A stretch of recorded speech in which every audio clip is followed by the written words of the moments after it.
Hello everyone, it's Farkit here. Now the N9 developers have announced that The Forest will release on November the 6th, 2018 for PlayStation 4. There's an article they've written on the PlayStation blog. I'll put the link in the description if you want to check it out, though I am going to read it out for you. There isn't much in here, it's just a bit of a description about the game, though there is only two things to take away from this.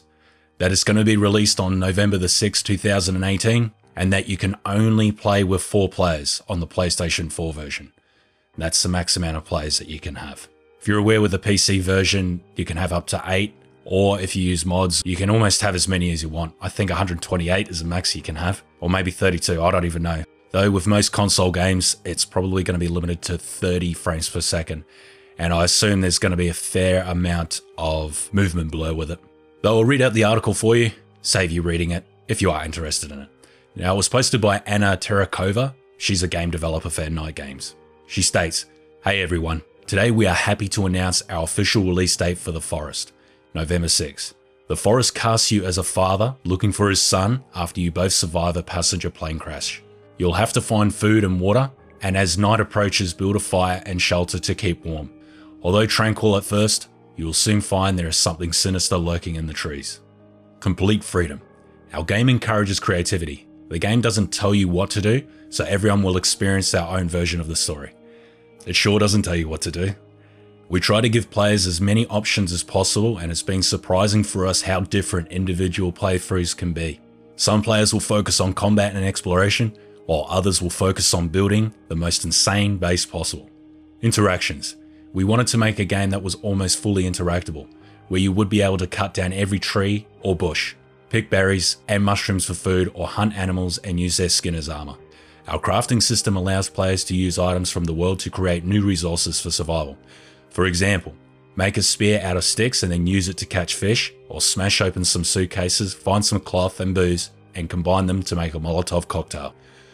The game also has an in-depth building system, where you can either choose pre-constructed buildings for your base, or be let loose with custom building options allowing you to make almost anything you can think of.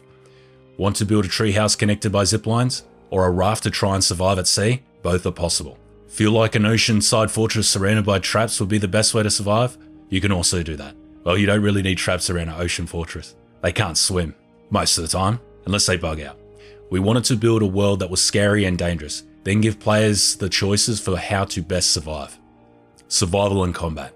As you're not alone in the forest, you'll need to craft basic weapons to try and survive. Passive players can use stealth to evade most enemies by hiding in bushes, or even play the game in peaceful mode if you want to focus on building and survival.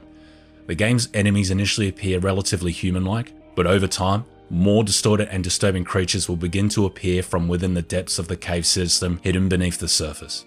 Our building system also allows dead enemies to be used in construction. Mount a head on a wall as a trophy, build a fence out of bones, or get creative and build a sculpture out of cut-off limbs and then set it all on fire. Caves. We wanted to create a real sense of fear and claustrophobia in our cave systems.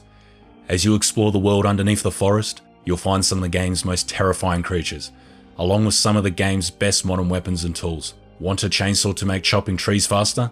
You're going to have to delve deep below to find it. Well, that's not really that true. You can get in and out in 10 minutes. Anyway, multiplayer co-op.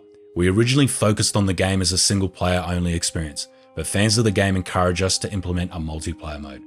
Set out as 4 dads on a horror adventure to find your missing kid. 4 dads. That's funny.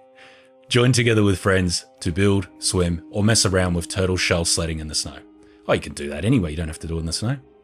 We now feel multiplayer is the best way to experience the forest, playing with up to 3 other friends for the ultimate survival horror experience.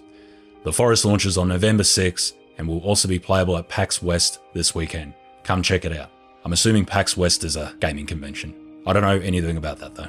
Anyway, that's the article. I haven't found any other information on it. Hopefully this gets some of you excited.